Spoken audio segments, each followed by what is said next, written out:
주님께서 우리를 지켜주시고 또 인도해 주심을 믿지만 이 찬양을 듣다 보니까 다시 한번 그 인도하심을 확신하게 되는 것 같습니다. 귀한 찬양으로 하나님의 그 놀라운 사랑을 저희들의 마음속에 또 깨닫게 해주신 두 분께 진심으로 감사를 드립니다. 너희에게 평강이 있을지어다. 아멘. 하나님께서 주시는 그 평안이 필요한 우리의 삶입니다. 얼마나 죄로 인하여 근심하고 걱정하고 세상 염려로 쓰러지는지, 지치고 피곤한 우리의 이 삶에 이 안식일 하나님만이 주실 수 있는 평강이 모든 성도에게 가득하기를 간절히 소망합니다. 하나님의 인도하심에 감사할 뿐만 아니라 그 인도하심을 확신하고 의지하는 안식이 되기를 소망합니다. 옆 사람과 오늘도 뜨겁게 사랑과 소망을 담아서 인사하는 시간을 갖도록 하겠습니다. 옆 사람 손잡고 안아주시면서 하늘까지 함께 갑시다. 인사해 주시면 감사하겠습니다.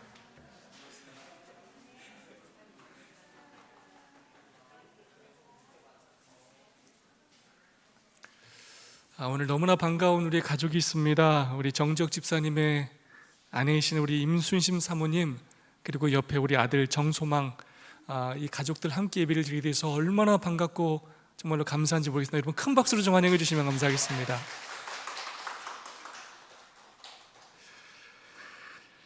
갑자기 날씨가 많이 추워졌습니다. 여러분 날씨가 추워지면 여러분 무엇이 생각이 나십니까? 고구마 생각나십니까? 네, 저는 붕어빵이 생각이 납니다. 여러분 드디어 붕어빵의 계절이 돌아왔습니다. 이 추운 날씨에 따끈따끈한 이 붕어빵을 먹으면 가슴도 따뜻해지고 기분도 얼마나 좋아지는지 모릅니다. 저는 특별히 이 슈크림 붕어빵을 아주 좋아합니다. 이 빵과 그 달달한 크림의 조화가 얼마나 좋은지 모릅니다. 그리고 그 붕어빵 안에 슈크림이 조금이라도 많이 들어있으면 얼마나 행복한지 모릅니다. 여러분 그런데 그 붕어빵 안에 나는 분명히 슈크림 붕어빵을 샀는데 슈크림이 없다? 여러분 이거 상상할 수 있는 일입니까? 그런 충격적인 사건을 경험한 사람이 인터넷에 올린 글을 얼마 전에 보았습니다. 제목은 뭐냐면 붕어빵 파는 아줌마한테 낚였어요입니다. 이 사람이 이제 슈크림과 팥 붕어빵을 사가지고 이제 걸어가는 중이었어요. 집에 걸어가면서 냠냠 맛있게 먹던 찰나 전 이상한 걸 느꼈습니다. 왠지 붕어가 가볍다? 설마 했습니다. 한 입 끼워 물었습니다. 이런 낚였다. 그렇습니다. 붕어 속이 비어 있었습니다. 있어야 할 슈크림은 온데간데 사라지고 없고 속이 텅 빈 붕어만 민망하게 손에 들려 있었습니다. 참으로 황당하고 어이가 없어서 그냥 속 빈 붕어를 먹으면서 집으로 걸어갔습니다. 여러분 그 발걸음이 얼마나 쓸쓸했겠습니까? 참 재미있는 사연이죠? 사람들은 겉모습을 보고 속에 무엇이 있을 것이라고 기대를 합니다. 그런데 그 기대가 채워지지 않으면, 생각했던 것이 속에 있지 않으면 허망하고 속았다는 느낌을 받게 되는 것입니다. 마치 안고 없는 찐빵이나 김 빠진 콜라나 단무지 없는 김밥처럼 말입니다. 저는 비빔밥에 계란 후라이가 없는 걸 제일 싫어합니다.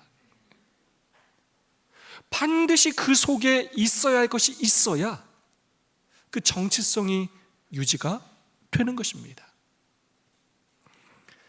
지난주에 살펴봤던 것처럼 느헤미야 6장에서 느헤미야는 원수들의 방해에도 불구하고 52일 만에 예루살렘 성벽을 완성하였습니다. 이스라엘 백성들의 그 무관심과 패배주의와 그리고 원수들의 방해, 거기에 유다 귀인들의 배반 등 정말로 수없이 많은 어려움들이 많았지만 느헤미야의 리더십과 모범 헌신을 통하여 백성들과 함께 하나님의 은혜로 성벽을 완성하였습니다. 그러나 느헤미야가 원한 것은 단순히 성벽을 재건하는 것이 아니었습니다. 겉모습만 화려한 것이 아니었습니다.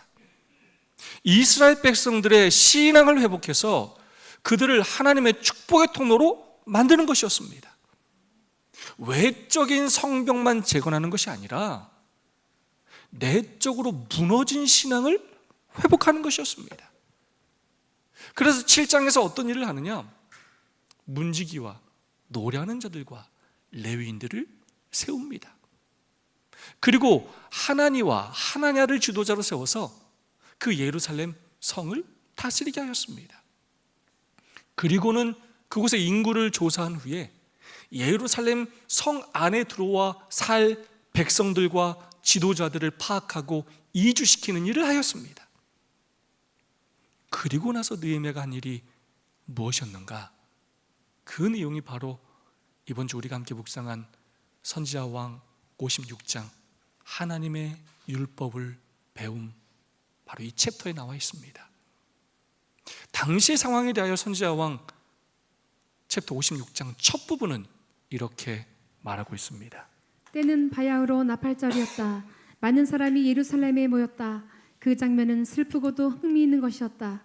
예루살렘의 성벽은 재건되고 그 문들은 세워졌으나 성읍의 대부분은 여전히 폐허 속에 있었다.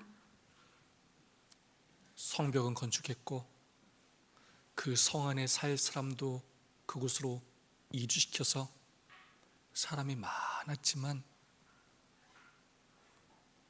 어떤 느낌이었냐면 마치 슈크림 없는 붕어빵과도 같은 느낌이었다는 것입니다.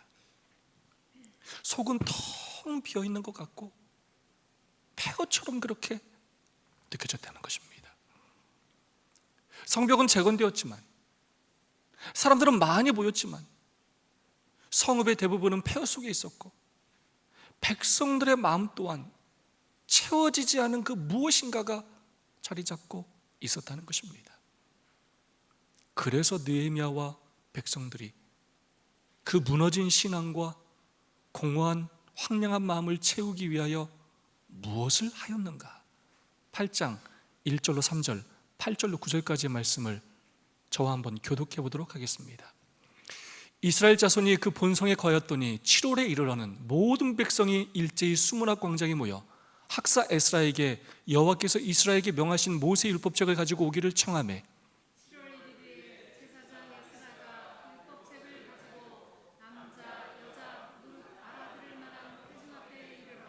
수문학 광장에서 새벽부터 오전까지 남자, 여자, 무릇 알아들을 만한 자의 앞에서 읽음에 뭇 백성이 그 율법책의 귀를 기울였는데 시작.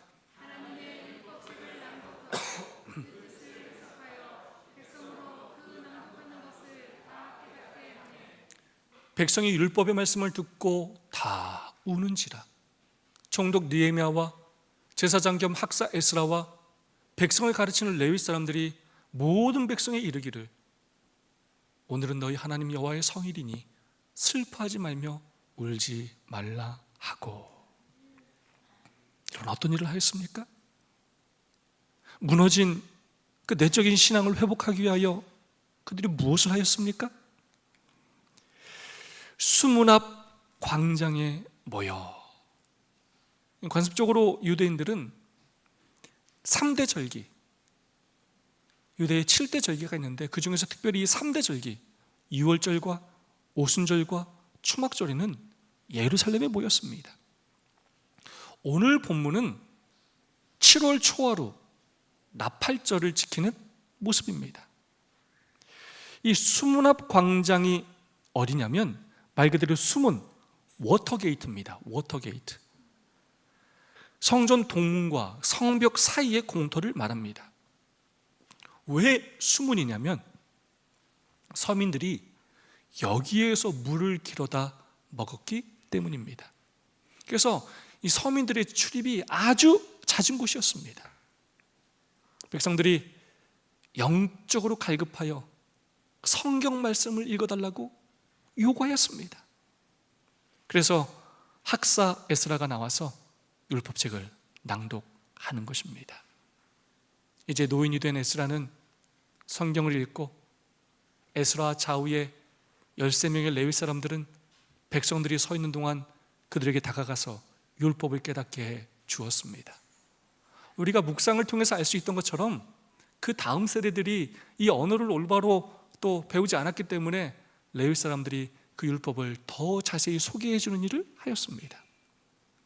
그러면서 이제는 그냥 물이 아닌 영원히 목마르지 않는 그 영적 생수를 그들이 마시는 모습을 우리는 볼 수 있습니다. 느헤미야가 성벽은 재건했지만 그들 마음속에 무너진 그 신앙을 회복하기 위하여 한 일이 여러분 무엇이었습니까? 바로 말씀으로 돌아가게 하는 일이었습니다. 에스라와 협력해서 백성들에게 말씀을 바로 세우는 일을 하였습니다. 말씀의 역할, 율법의 역할은 총 3가지가 있습니다. 첫 번째로 율법은 거울의 역할을 합니다. 나의 상태가 어떠한지를 보여줍니다. 그래서 우리는 율법을 봐야만 내가 죄인인지를 깨닫게 됩니다. 두 번째, 울타리 역할을 합니다. 그 울타리 안에서 우리가 이 율법을 배우고 지킬 때 사단의 여러 시험과 핍박으로부터 우리를 안전하게 지켜주는 일을 한다는 것입니다. 세 번째로 나침판 역할을 합니다.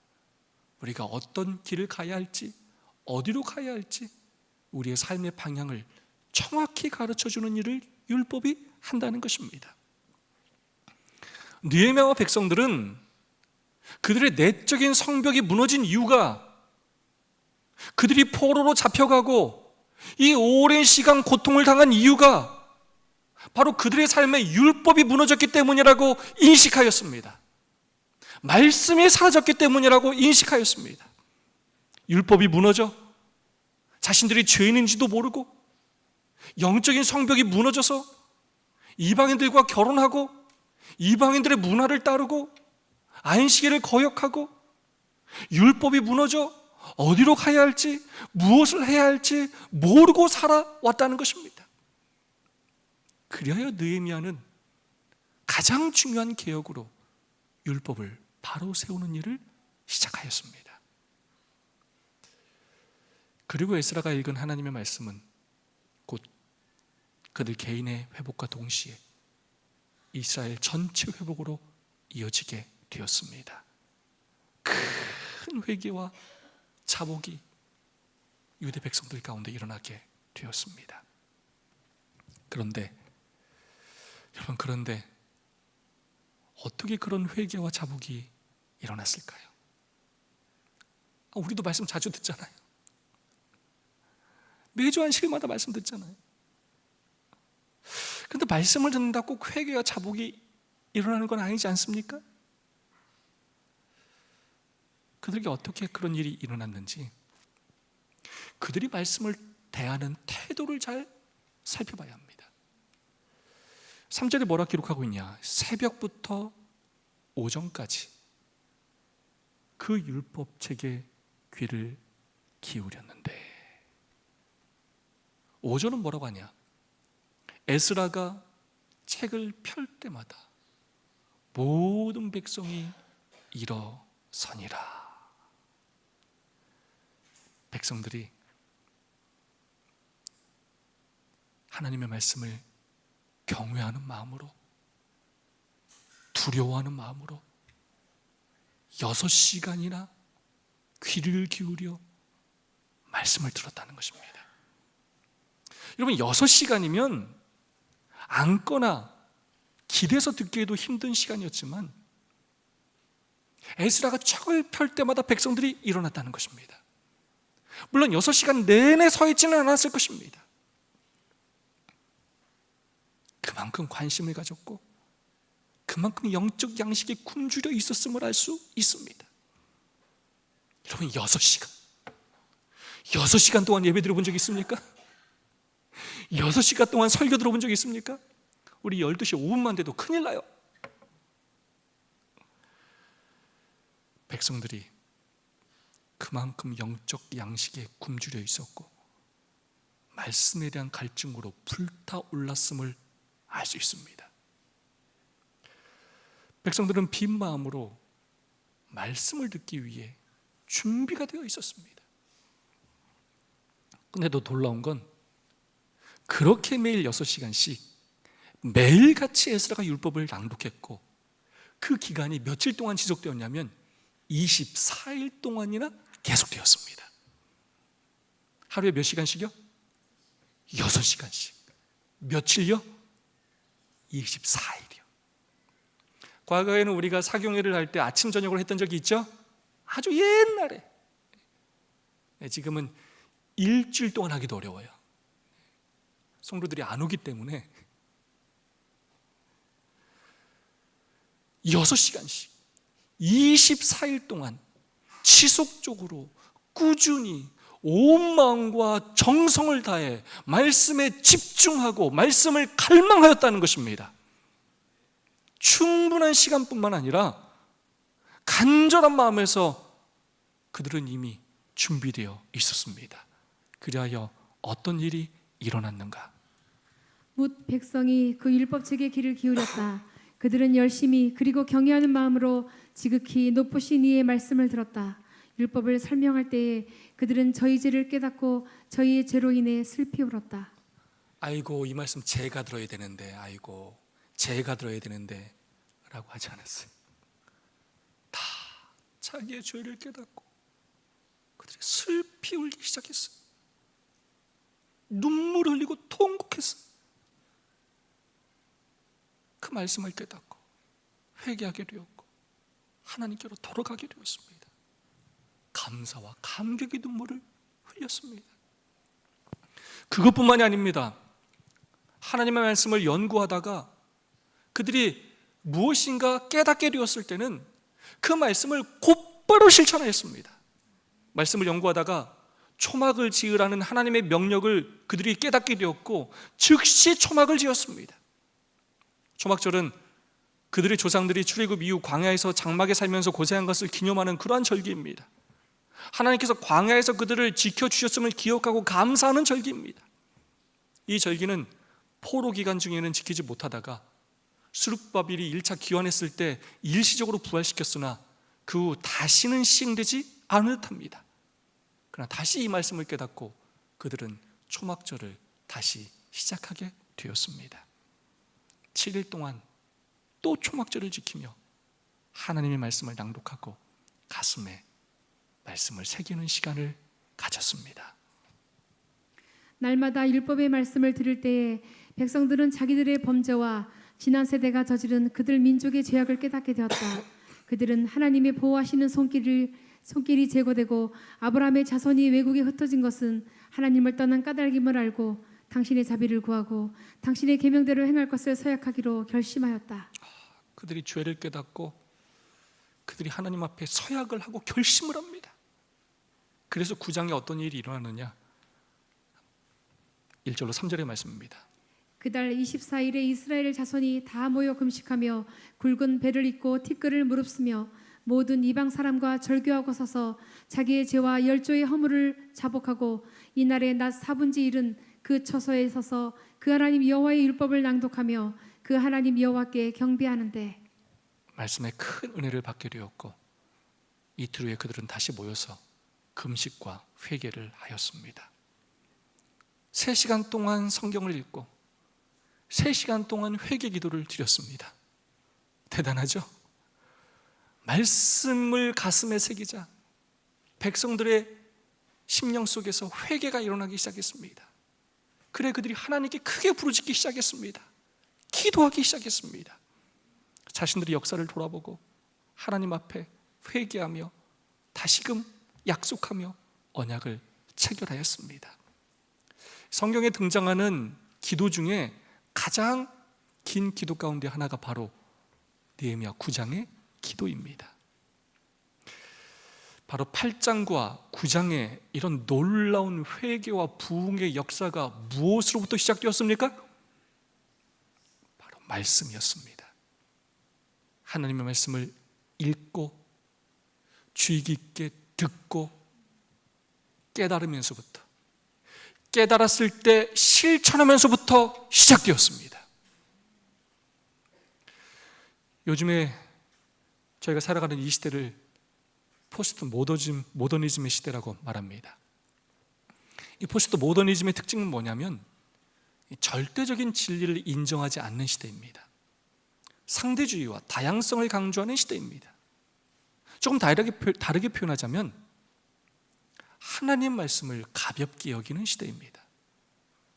하나님 말씀이나 내 말이나 목사님 말씀이나 내 말이나 대통령 말이나 내 말이나 교수님 말씀이나 내 말이나 부모님 말씀이나 내 말이나, 옛날에는 권력 있는 사람만 말할 수 있었어요. 근데 요즘은 인터넷을 통하여 누구나 글을 올릴 수 있어요. 누구나 말할 수 있어요. 그 말이 다 비슷하다는 것입니다. 절대성과 권위가 사라지고 자기 마음대로 기준을 잡는 시대입니다. 여러분, 죄가 무엇이라고 배웠습니까? 죄라는 것은 하마르티아 헬라어로는 관역을 빗나가다, 기준을 빗나가다, 벗어나다라는 뜻입니다. 그럼 그 기준이 무엇이냐? 바로 하나님의 말씀입니다. 기준이 틀어지기 시작하는 것이 죄입니다. 하나님의 말씀이 아니라 내 생각이 기준이 되는 시대입니다. 내 생각과 내 경험, 이것이 기준이 되는 시대입니다. 절대적인 것들이 점점 사라지는 시대입니다. 잠언의 말씀입니다. 묵시가 없으면 백성이 방자히 행하거니와.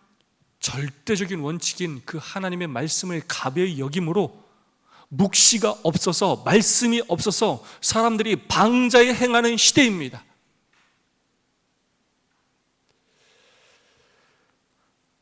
오늘 우리는 하나님의 말씀을 어떤 태도로 대하고 있습니까? 얼마나 열심히, 그리고 얼마나 경외하는 마음으로 귀를 기울이고 있습니까? 그리고 그 말씀을 얼마나 나에게 적용하고 있습니까? 그리고 그 말씀을 깨달았을 때 얼마나 말로만이 아니라 실천하며 살고 있습니까? 회개의 시작도, 부흥의 시작도 바로 말씀입니다. 말씀에 귀를 기울이지 않고는, 말씀 앞에 겸손하지 않고는, 그 말씀을 깨닫고 그 말씀에 순종하지 않고는 우리 인생의 부흥도, 우리가 간절히 바라는 교회의 부흥도 절대로 기대할 수가 없습니다. 어떤 사람이 랍비를 찾아갔습니다. 이 사람이 랍비에게 이렇게 말을 했습니다. 랍비요, 나는 토라를 3번이나 훑었습니다. 자랑을 한 거예요. 나 많이 봤다고. 그때는 랍비가 조용히 웃으면서 이렇게 말했다고 합니다. 그렇다면 토라는 당신을 몇 번이나 훑었습니까? 말씀을 그냥 의무감으로 보는 것이 중요한 것이 아니라 그 하나님의 말씀이 나를 만지시고 내 죄를 깨닫게 하고 내 삶을 변화시키는 것이 중요하다는 것입니다. 말씀을 진지하게 겸손히 대하는 태도가 필요하다는 것입니다. 사도행전에 말씀을 대하는 태도가, 그거에 관련된 사건이 2가지가 나옵니다. 베드로의 설교를 들은 사람들, 그들이 뭐라고 표현했냐면 내가 어찌할꼬, 그들이 죄를 회개하고 자신들의 마음을 찢었습니다. 반면에 스데반 집사의 설교를 들은 사람들은 오히려 그들이 악한 마음을 품고 스데반을 돌로 쳐 죽였습니다. 똑같은 메시지를 들어도 듣는 사람의 태도와 마음가짐이 다 다르다는 것입니다. 오늘 우리는 정말 어떤 마음으로 말씀을 대하며 어떻게 그 말씀에 반응하며 살고 있습니까? 날마다 말씀을 깨달을 때마다 순종하기 위해 노력하고 있습니까? 아니면 꾸준히 거절하고 있습니까?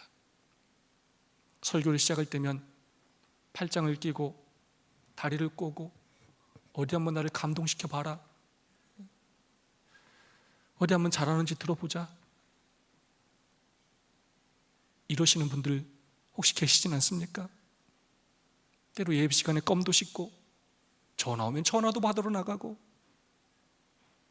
영상도 시청하고 인터넷하고 딴 생각하고 잡담하고, 이러면 은혜 받을 수 있겠습니까? 이러면 회개와 자복이 일어나겠습니까? 우리의 말씀을 대하는 태도를 점검해 봐야 합니다. 우리가 때로 얼마나 나태하고 안일한지 우리의 예배의 태도를 돌아봐야 합니다.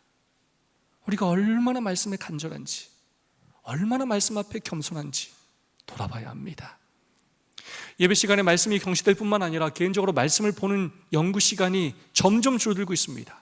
말씀에 점점 무시받고 외면받는 시대에 우리는 살아가고 있습니다. 미국의 예를 들어보도록 하겠습니다. 미국은 성경의 나라이지만 미국인들은 성경에 대한 문맹자들이 되었습니다. 고등학생 1156명을 대상으로 한 조사에서 39명 중 1명만이 바울이 쓴 책 3권을 말할 수 있었다고 합니다. 38명 중 1명만이 구약의 새 선지자의 이름을 말할 수 있었다고 합니다. 일반적으로 미국인 84%는 십계명이 여전히 타당하다고 믿지만 그들 중 절반 이상은 십계명 중 5가지도 알지 못한다고 조사 결과가 나왔습니다. 왜 이런 일이 발생하는 것일까요? 집에 성경 한 권씩은 다 있지만 성경을 보지 않기 때문입니다. 거의 모든 미국인이 적어도 성경 한 권을 소유하고 있지만 성경은 선반 위에서 먼지만 쌓이고 있을 뿐이라는 것입니다. 평균적으로 유대인들은 성경을 연구하는데 매년 325시간을 바친다고 합니다. 로마 캐톨릭은 200시간을 바친다고 합니다. 근데 개신교인들은 1년에 평균 25시간을 바친다고 합니다. 기독교 안에 후탁교인들이 점점 늘어나고 있습니다. 무슨 교인이요? 후탁교인. 성경을 가지고 다니지도 않아요. 성경에 먼지가 쌓여서 성경을 한번 펴려면 이래서 후탁교인이라고 그래요. 후불고 탁탁 먼지를 털어내야 돼서. 성경에는 언제나 먼지가 쌓여 후불고 탁탁 털어내어야 그렇게 1년에 한두 번 성경을 펼 수 있는 시대가 되었다는 것입니다. 아모스 8장 11절의 말씀입니다. 보라, 날이 이를지라 내가 기근을 땅에 보내리니 양식이 없어 주림이 아니며 물이 없어 가람이 아니요 여호와의 말씀을 듣지 못한 기갈이라. 우리의 신앙이 무너져 있다면 그 이유는 바로 말씀이 무너졌기 때문입니다. 아무리 다른 핑계와 변명을 갖다 대도 본질은 그것이 아닙니다. 우리의 가정과 우리의 교회의 성벽이 무너졌다면 그것은 바로 말씀이 무너졌기 때문입니다. 말씀에 기근이 들었기 때문입니다. 신앙의 기본이 무너졌기 때문입니다. 기본이 무너졌는데, 기초가 무너졌는데 아무리 다른 곳에서 해결책을 찾아봐야 소용이 없다는 것입니다. 아무리 많은 돈, 아무리 좋은 프로그램, 아무리 좋은 건물 다 소용이 없는 것입니다. 그 말씀이 나에게 적용되고 나에게 실천될 때만 결국 우리의 삶의 변화와 부흥이 있게 된다는 것입니다. 자전거 타기에 5단계가 있다고 합니다. 첫 번째 단계는 뭐냐면 생초보 단계예요. 이 자전거에 대해서 잘 모를 때의 단계라고 합니다. 그래서 이 사람들은 뭐라고 생각하냐면 자전거가 아무리 좋아봤자 막 거기지라고 생각할 때입니다. 그래서 좀 비싼 자전거 가격을 보면 비난을 하면서 아니 자전거 왜 이렇게 비싸? 야 그거 금태 둘렀냐? 라고 이야기할 때입니다. 그래서 이 사람들은 끝끝내 이 철TV를 고수합니다. 이 철TV는 뭐냐면 값비싼 MTB의 반대말입니다. 일반 자전거를 의미합니다. 이럴 때가 바로 생초보의 단계입니다. 이 두 번째 단계가 뭐냐면 초급자 단계입니다. 그러다가 자전거 세계에 입문할 때쯤입니다. 이 자전거에 대한 생각이 바뀌기 시작하는 단계입니다. 이 좋은 장비들은 무엇인가 다르다는 것을 알기 시작합니다. 이 초급 때에 나타나는 공통사항이 있는데 그것은 실력 혹은 엔진, 여기서는 엔진이라 하면 심폐기능과 다리 근력을 의미합니다. 실력 혹은 엔진보다 장비 탓을 한다는 것입니다. 그래서 초보일수록 좋은 자전거를 탐하고 가격이 높은 자전거에 관심을 갖기 시작합니다. 그러면 초급자 단계인 것입니다. 세 번째는 바로 중급자 단계입니다. 그러다가 조금 더 발전한 단계입니다. 이제 자기 실력이 얼마가 되는지 알아보고 싶어서 다른 사람과 경주해 보는 단계입니다. 경쟁심이 생기고 자전거 대회 출전해 보기도 하고 자전거 이야기만 나오면 눈이 반짝반짝해지는 단계입니다. 바로 이 단계가 중급자 단계입니다. 네 번째가 무슨 단계냐면 상급자 단계입니다. 장비 탓 대신에 이제 엔진 탓하는 시점입니다. 그래서 더 이상 장비에 투자를 하지 않습니다. 누가 더 빠르냐보다는 함께 어우러지는 데 관심이 있고 장비를 탓하는 것을 엔진 탓으로 돌리는, 다시 말해서 깨달음의 단계입니다. 그 어떤 장비보다도 자신의 실력을 가장 중요하게 여기는 단계입니다. 그리고 마지막이 무슨 단계냐면 도사급 단계입니다. 이제 자전거 세계를 다 통달해가지고 다시 철TV로 돌아가는 단계입니다. 득도의 경지에 이르는 단계입니다. 이제 자전거 타고 더 이상 산에도 가지 않고 동네 마실용으로 가끔 타다가 결국 자전거 세계에서 은퇴하게 되는 때라고 합니다. 그래서 자전거는 결국 철TV로 시작해서 철TV로 끝난다라는 말이 있습니다. 자전거 세계에서는 초보일수록 장비를 탓하고 숙련된 사람일수록 엔진을 탓한다고 합니다. 근데 이것은 신앙에 있어서도 마찬가지입니다. 늘 장비 탓, 늘 남 탓하는 사람이 있어요. 환경을 탓하고 주변 여건을 탓하고 주변에 변변치 않은 장비를 탓하고 늘 자신의 엔진보다는 장비를 탓합니다. 이런 사람은 분명히 신앙의 생초보인 것입니다. 그런데 상급자일수록 장비보다는 엔진, 곧 기본 체력을 중요시합니다. 주변에 있는 다른 여건보다, 교회의 어떤 여건보다 개인의 기본적인 신앙을 훨씬 더 중요하게 여기는 것입니다. 그래서 상급자인 것입니다. 여러분의 신앙의 초급자이십니까? 아니면 상급자이십니까? 여러분의 신앙의 횟수가 한 해 한 해 늘어날수록 얼마나 말씀을 사랑하여 가까이 하고 계십니까? 얼마나 그 말씀을 순종하기 위하여 노력하고 계십니까?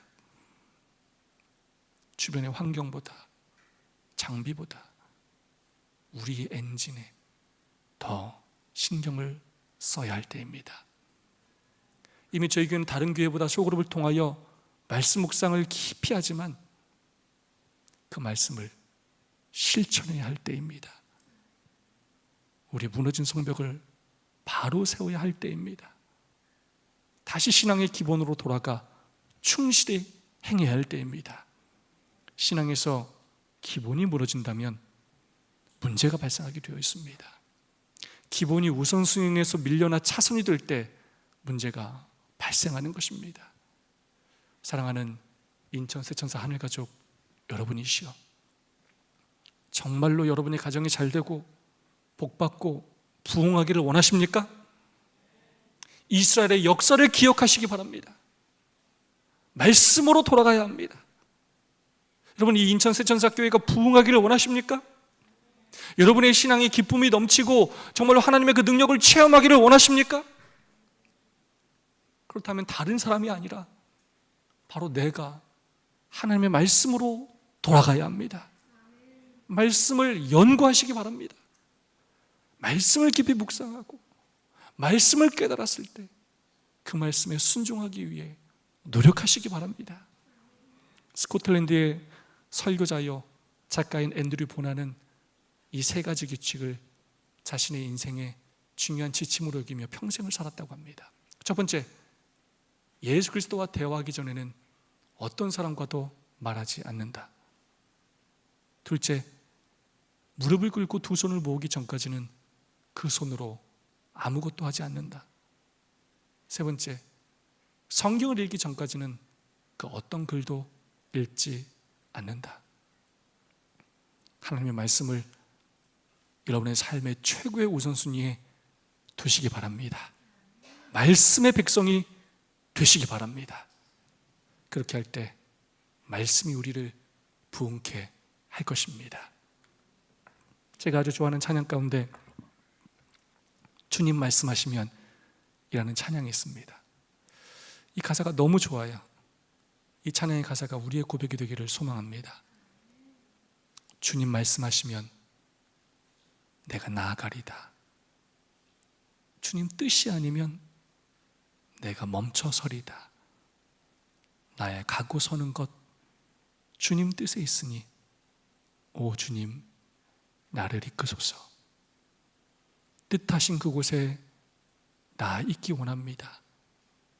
이끄시는 대로 순종하며 살리니 연약한 내 영혼 통하여 일하소서. 주님 나라와 그 뜻을 위하여 오 주님 나를 이끄소서. 아멘. 여기에 모인 우리 모두가 먼저 말씀으로 돌아가 무너진 가정과 교회를 바로 세워서 부흥과 개혁을 일으키는 오늘의 느헤미야들이 되시기를 진심으로 간절히 바라면서 오늘 말씀을 마치겠습니다. 두 분씩 짝을 지으시고 5분 동안 받은 은혜와 결심을 나누는 시간을 갖도록 하겠습니다. 혼자 계시는 분이 없도록 좀 자리를 이동하셔서 함께 좀 참여해 주시면 좋겠습니다. 우리 정적집사님도 자리를 이동해 주시고요. 우리 정적집사님 사모님 또 소망군 함께 참여할 수 있도록 여러분 함께 협력해 주시면 감사하겠습니다.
오늘 모든 성도를 대표해서 우리 하은혜 집사님께서 받은 은혜와 결심을 나누어 주시겠습니다.